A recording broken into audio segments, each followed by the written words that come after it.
You're listening to The Extraction, conversations on the systems and strategies behind dental practice growth with Colin Ambler and Kyle Bergman. Hello, everybody, and welcome back to another episode of The Extraction. Today, we have Kelly Dahmer, CEO of Next Level Practice. In this episode, we are going to talk about all the things that go into having not only a successful practice, but also making sure that the owners can separate themselves from the practice and the day-to-day noise.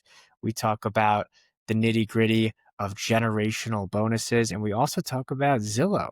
So stick around. Really excited for this episode. Kelly, welcome to the podcast. Thank How you. are you doing today? I'm well. Thanks so much for having me on. We always say fresh, not new, because we bring a fresh perspective to things, right? Like sometimes new has that negative connotation. I love that. Yeah. So, Dropping knowledge in the first sentence. Incredible. Yeah, to dive right into it. So you are the fresh CEO. yes, fresh as of 2023, which is, I can't believe it's actually been 2 years now. Not even that fresh, but still bringing fresh Well, ideas. yeah, I've actually been with Next Level though for 11 years this month, and originally was hired on Craigslist, by the way. I found Next Level on Craigslist back in 2014, and I started as our administrator. I know you wouldn't find a job on Craigslist now. Started Never as be our administrative surprised. assistant, and then I moved into events rather quickly. And I remember I was planning events. I think I was still involved in the events because in 2019, Gary Cady, our founder, he was on the road 46 times that year, and then worked in, our marketing department, new business, overseeing eventually to our COO. And then I replaced Gary as our CEO as he was looking to transition out. And I think that was a really big learning experience. We underestimated what a transition of a founder can really look like. Obviously, from a standpoint of everything that they're involved with mechanically, but also like for Gary, his mental rewiring, we called it his rewirement versus his retirement of where he is needed and wanted and receiving value from. And I think for a lot of our dental clients who are looking to transition out and what does that look like for them, something that they don't really plan for. It's like, wow, I'm actually, your value is not defined by what you produce with your two hands. It's actually more defined by the legacy and what you're creating for your patients and your team. So that was a whole learning experience, but that is the short version of how I got here. And ultimately it was Craigslist. Wait, Wow. but before you got hired, what were you doing? What experience did you have in Okay. dentistry? So my background is in science and biology, which is also unusual for someone, running a business. Maybe not for our dental colleagues, but my background is in science and biology. And I was working in med spas and just kind of was missing the purpose of Botox is great and everything. But when you're not necessarily tied to an overall mission, I'm a millennial. And so it's important to me that my work is purpose driven. After that, I worked in clinical research for a little bit. And then it was so structured, so many SOPs and process and protocols, which you have to have in place. We were doing human testing, but it was it was too much. So I wanted something that had a little bit more freedom. Found a lot of freedom in Next Level, obviously, with all the different places that I worked and moved around. That's how I got here. Very cool. I'm stealing that line. I'm a millennial, and so it's important to me that my work is purpose driven Yeah. because I can relate to that a lot. And that was really well said. Usually I'm a millennial and I care about organic cotton is usually my reply. So that was much better. But There's so many different generations in the workplace too. And I feel like millennials or just younger generations in general kind of get a bad rap. It's like, oh, they're lazy or they don't have loyalty. And it's actually the opposite when you can actually help them really identify with the company values and their principles, right? And I'm actually very envious of like the Gen Zers because they're really smart. Like they are innovative. They're finding ways to get things done. And I would have never thought of that. But it's becoming more and more difficult as a business owner to manage that because you're now trying to tie all of these different generations and all of these different personas together. And so it can be really complicated. So I think this is probably there's a segue here to be had, and you guys are involved in helping practices sort of go to the next level. And I want you to explain sort of what your mission is. You mentioned something a little bit earlier about maybe helping dentists transition all the way out if they're Yeah. trying to get out of the chair and maybe sell the Mhm. business, but maybe there's levels that come before that. And you're talking about some of the macro trends you're seeing with maybe staffing and generational like habits and behaviors? Go, rap to me. Well, there's so many different directions I could go with this. I'll give you a little bit insight on, next level, who we are, what we do. So we've been around for over 25 years. And I mentioned our founder, Gary Cady, earlier. He created the business back in the early 2000s because he identified a need that dentists are really passionate people, but they don't necessarily have the knowledge of business that most business owners have, right? And at that point in time, I think it's gotten better, but at that point in time, dentistry had one of the highest suicide rates of any profession, which was unacceptable for him as well. And so he created Next Level Practice. Originally, our mission was to get um, 30 million people healthier by the year 2020, which we accomplished. We're really excited. Our current mission is 1 billion people healthier by the year, I think I said 2030, 2020. Now it's 2030. And so that's important. Again, as a millennial, I want to know that I'm making a difference. And it's done in two ways. So our traditional coaching, consulting, and training looks to help decentralize the doctor owner from the middle of the administrative side of the business. I had a doctor once tell me, I'm a recovering perfectionist. I'm like, me too. But it's hard to be in control without being controlling, as most of our dental colleagues are introverted, perfectionists, methodicals. I won myself, although I'm not a dentist, so I completely get it. But there's a way to put structures in place to decentralize yourself from the administrative side of the business as the doctor owner. That's done by elevating a team leader. And then the second part of what we do is really look to implement complete health methodology. A lot of times there's this negative connotation with selling in dentistry, and it's not what we're doing. What we want to do is be able to have a highly trained team, be able to educate our patients so that they can make the best decision for themselves and their health. And when you come at it from that approach and with taking care of the whole body, more times people are saying yes to the treatment because they understand and it's tied for them personally. Similarly to a millennial wanting to work in a purpose-driven place, right? If we're tying it to the patient's personal motivator and what that health means for them, they're more likely to say yes. And then it's just up to us to remove those money or time or pain barriers, whatever it is. Yeah, so I know from firsthand doing this. I mentioned to you before that my beloved brother-in-law, his first name's Richard. I'll leave his last name out of this for the pod, but very happy, very successful Next Level Practice client. He's a dentist, and I think he fits sort of all of those stereotypes that we hear really commonly. That I'm a fluent dentist, but I'm not a fluent business owner. I couldn't tell you what a balance sheet is and all that, and I don't care about it, and also not really interested in the management of people and systems and processes in an office. And that's where my background. I'm a nut for that stuff. If you talk to me about, I mean, so and people that are friends of the pod know my wife Sharon and I, we have a 14 operatory practice that's open 6 days a week, all hours of the day. We are nuts about systemization of processes that allow us to scale. And that's really where team care comes in. With we just kind of did all the tech stuff possible to track every single person and every single sort of treatment plan outcome. Did they accept? Did they not? How can we make that a feedback loop for improvement? How can we reward people through incentives by, it's all kind of this data driven systemization approach Yeah. to things. I'm curious, how do you guys look at that stuff? You're part of building these systems. Is there any kind of data driven stuff that you guys to hone in on for advising practice owners? I think if you step away, one of the important things is to be able to still know what's going on in some way, shape, or form.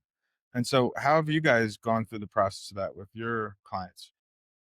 Well, we always say if you can measure it, you can manage it, right? And so it's really important that you do have KPIs or key performance indicators in place so that you can make the best decisions for your practice. We also say we have a lot of mantras and sayings and acronyms you'll learn, but we also say information without implementation has no value, right? So I'm happy to actually provide you with a download if you want to link it in the show notes to the KPIs that we look to measure to be a top 10% practice in the US. So we have those benchmarks there. That'd be great. Obviously, Thank you. of course, yeah, it's my pleasure. Finding the information is one thing, keeping it up to date is the other. We love a dashboard that syncs like Jarvis, Dental Intel, but then the missing piece is getting the team to understand it, buy into it, and then they know it, but how do they own it? How do they change the differences there, right? And so we're also really big on having an individual performance-based bonus plan. Gary's book, Million Dollar Dentistry, he outlines it in there. So if you're curious about it, you could always get the book and look to put it together. That's what we do with our clients all day long. But of course, we want to be able to give you some things that you can start to work on. So, yes, KPIs all day long, leadership in place, having clarity for the team, the vision, purpose, and values, and then the trackers is all part of what we would recommend. Kelly, I love that you mentioned Jarvis and Dental Intel because in some ways, those tools are complementary to what Team Care does. In a lot of ways, they are competitors, but they also help raise awareness around certain areas that we're adding a lot of value in. But one of the things that we like to do for our listeners on the pod is use a specific example that you have. We're the first to always talk in the abstract and talk in generalities, but we've gotten feedback from our listeners that when we tell them a specific story about an owner that wants to try a bonus or a practice that whose culture was really in the dump and then they got turned around, is there any stories that come to mind of a practice that Next Level has helped recently that you're really proud of? Well, I actually have, right after I drop off I'm talking to you guys, I actually have a fresh client that's kicking off. We have a kickoff call and super excited. These guys are rock stars. They're in Alabama. They're doing 2.7 annually on 9 ops.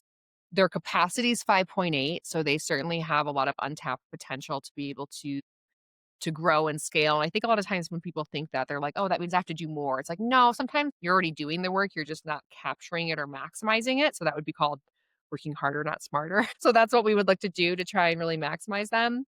But these guys, again, they're awesome. They're mid-career. They were chuckling because I was like, "You guys are so young," and they thought that that was funny, even though I was like, "Well, you are." But they are classic avoiders. So they have a team leader needs some work. He isn't necessarily holding the team accountable or having those conversations. They don't have the bonus system in place. They've got that classic group bonus. They're the biggest producers, as doctors are. That's difficult to avoid, but the team isn't incentivized or even tied to the knowledge of what's happening in the day to day to really help move the needle, right?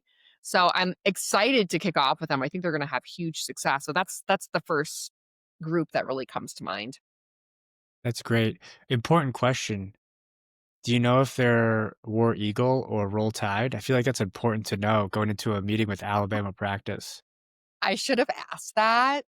I should have asked that. You're right. I live in Well, Denver. look, The on the Iron Bowl call, just happened. you're gonna say, "Hey, are you guys War Eagle or Roll Tide?" And they're gonna say, "We're Roll Tide." You're gonna say, "Me too," or they say War Eagle. Oh my God, me too. I'll have to use that. That's good. Yeah, I'm in Denver, so I'm super detached from all of the Southern sports, but that's how Yeah, yeah. I mean, my dad went to Alabama, so Roll Tide. But Roll Tide. yeah, yeah, Roll Tide. we're I'll Roll go Tide with over Roll here. Tide, yeah. So I have a question, maybe two questions. We talked a little bit about generational, and maybe you can give Yeah. me a quick answer. Do you think that in your experience observing this stuff, we're huge incentive people, and we're in a lot of ways, I think, one of the more advanced companies out there. We sync to the practice managements often, and we've probably gone a mile deep, more so than anyone, on a really sophisticated individual bonus tracker system. So at some point, we're gonna want to do a demo since we haven't dived deep, but I'm curious for just the general world of incentives out there, that there's any kind of generational shift in like how people want to be incentivized. I think there was probably a history back in 20 years ago where people would work at the same company for a salary for, 10, 20 years. Now Yeah. there's so much chatter in the labor market about people wanting to get paid more and more and more. I think doctors are open-minded to incentives because there's a performance and a win-win component to it. But tell me a little bit about how you guys have seen incentives in the job market today.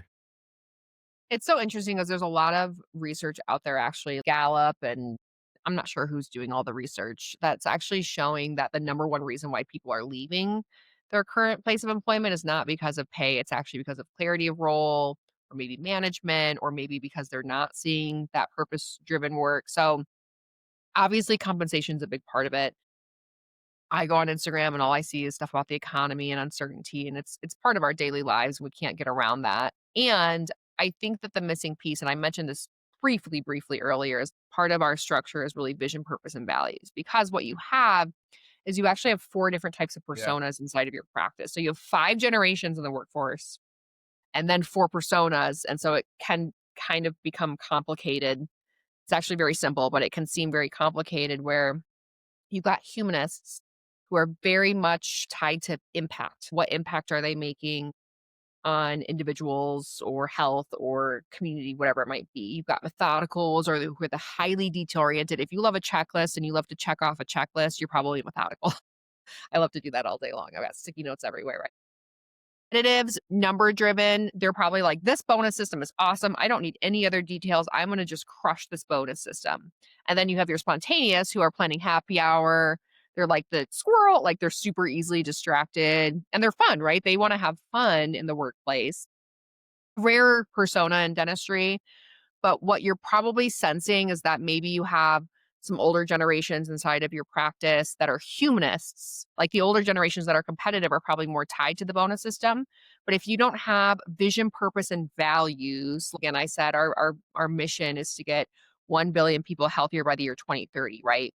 The scoreboard for that is our KPIs and how often we're hitting bonus. That's the scoreboard and how we measure it. But if you just try and roll out KPIs and a bonus system without focusing on the why behind dentistry, you're going to lose those people no matter what generation they fall into. It's a great answer. No, brilliant. No, I love that. And It's I'll 25 keep years of doing this. We've seen it all. I'll keep referring back to one of your happy clients, my brother-in-law Richard. It's fascinating stuff, and I think it's like it can really be an unlock in so many ways. You can think you're putting these systems in place, but without the why, like you're Yeah. saying, and like without sort of knowing, I think it's fascinating. My sister does some HR work, and she starts doing personality tests before hiring someone, and you start to know what people are, and you're looking at the composure of the groups of people in your office. And I think it really is fascinating stuff to make you a more insightful manager Yeah, and know how to make things go. Super totally. cool. I think for all people out there, this is like culture revolution, and next level practice is the best name in the industry. I've been around it for a long time. No, it really is. And so I guess I don't want to keep the pod going for too long. And so I want to ask you maybe some more questions, maybe about just one last question. Man, I'm really interested with you as the CEO. You've been at the reins of this company now. It's got such a pedigree of history. What are some of the things, what are your new company resolutions for 2026, New Year resolutions? What are you interested in tackling as a group that's new and exciting and interesting? Okay, great question. So we have virtual classes with our clients, and we just did one on power words. So we're really big on doing a power word or an intention versus a resolution. And obviously, I guess this is probably where my science background comes in place. We love all the research and that shows, and I never remember the exact numbers, but it's something like most of New Year's resolutions fail by what, February or something. So that's why we don't really do resolutions. We do a power word. And I haven't created my power word yet, although, so a power word is meant to be an intention that you set out to create for the year. It should be something that challenges you. It should be something that you can come back to if you're finding that you're losing your way, where those resolutions get lost. So I'm thinking connection is for me because as a CEO, I found that a lot of my time is busy and I hope it's productive as well. And that's up to me to decide. And sometimes it can be really easy just to go throughout the day and the movements and not necessarily fully connect with people. So that's something that I'm really passionate about. This year, my power word was consistency. Sometimes we see as a CEO, my responsibility is vision, culture, and solvency. And so from the solvency perspective, and I'm sure a lot of our dentists can understand this from a daily perspective, but some of our months are like this. So really wanting to see more consistency in the solvency side of the business. And that might be something I bring into 2026 as well. But we mentioned this earlier. And from a goal perspective, we have our coaching clients who really are passionate about putting those structures in place. And we're also helping practices find partnership or placement, or there's a lot of practices looking to exit and have a transition strategy. And that's something that we learned when Gary transitioned, right? What does that look like? How do you maximize your value? And so that's another initiative that we really took on. We have 6 new partners, DSO, DPO partners that we're working with to help our practices kind of matchmaking, find the best fit, maximize before they partner and transact, get the best deal. So those are some new things that we're going to be working on. And I'll be doing that with the intention of connection. Awesome. I think that's a whole nother podcast episode to It me. I is. love We hear it with all of our clients. I mean, there's such a kind of a wormhole to go down about what is my practice worth? How do I know if I'm happy with that? Great. How do I go about getting it? If I'm not happy, how do I go about improving it? I think all these things are so tightly connected with culture and the strength of the organization Yeah. and your own owner role. I think, not to interrupt you, but I think that the number one thing that our colleagues were Googling this year was practice value. So that was like one of the main priorities that they were looking for, is like, what is my practice value worth? And whether you're never going to sell, which you'll eventually have to go through that one of these days, but your intention is to never sell, or whether you're looking to sell tomorrow, you should always know what your practice value is, and always know you should be, Gary always says you should be managing your business from the day that you open it as if you're going to sell it, because that's the cleanest way to have your business run. The other disappointing thing it sparked me when you said Google searches. I was at an event recently and practice transitions came up, and they said something like 30% of practice owners just shut their doors at the end of their career because they didn't prepare for it. They were fed up with it, like, and it was just like, you know what, screw it. And it's just a tragedy. There's Yeah, it value is. there. There's so much business there. It's like millions of dollars, and I think it can happen all too often where people get behind the 8 ball and are just like, "Well, I got some savings, screw it." I'm like, "What are you doing?" And so I was shocked to hear that it was about 30% of all of the transitions, 30% of them were just, "I shut the door." I was like, "Oh, man." So, That is shocking, and I think that that number will probably only increase as consolidation becomes increasing more and more with the groups out there. And we used to be super anti-DSO, and now we're like, "Oh, wow, they're actually recognizing that they should be caring about people and culture yeah. versus just Yeah. being the numbers." Amen. So, I think Agreed. as consolidation continues, we'll probably see that number continue to increase, which is unfortunate, and that's definitely my urge and my plea to everyone out there, is like, don't be that person, find a way to really maximize the thing that you created. I do have one more curveball question for Kelly. So Kelly, not really a curveball. I don't want to hype it up. I know the I think we suspense is just want to killing get me. your gut Me feedback. too. So you're familiar with Zillow, right? Yeah, Of course, everyone knows Zillow. yeah. I'm on it And all the time. you're on it all the time. You're pretty close to the buy sell side of dental practice transitions. Do you think the dental industry needs a Zillow for dental practices, a marketplace where there's a buy sell? I mean, I think that that would be awesome, and I think the only thing you'll probably have to overcome is many. I've met, we've been doing transitions now since 2021, I think. And I probably met 1 or 2 doctors who have actually been transparent about the sale of their practice, specifically to the team prior to the sale actually happening. And there's nothing wrong with not being transparent about it.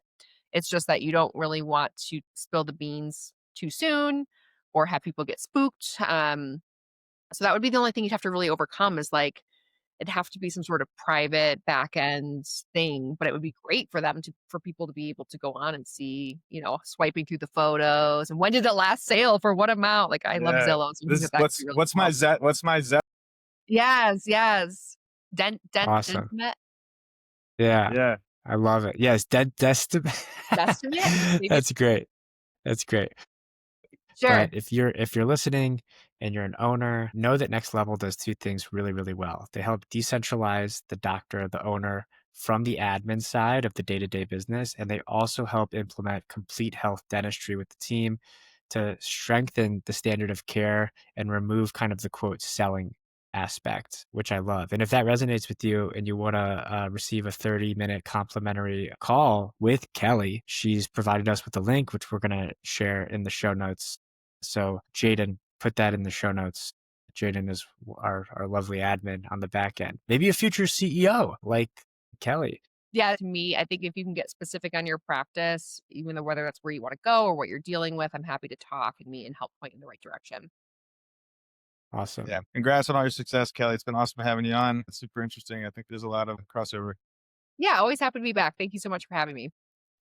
Kelly Dahmer, ladies and gentlemen, CEO of Next Level Practice. You can check them out at nextlevelpractice.com. You can follow them on Instagram at NL Practice. That's a cool handle. Practice. They're at Next Level Practice on Facebook. We'll have all of this in the show notes. Kelly, thank you so much for joining us on the pod. This was amazing. It's my pleasure. Thank you so much for having me. Thank you for listening to The Extraction with Colin Ambler and Kyle Bergman. Read episode notes and transcripts at teamcaredental.com.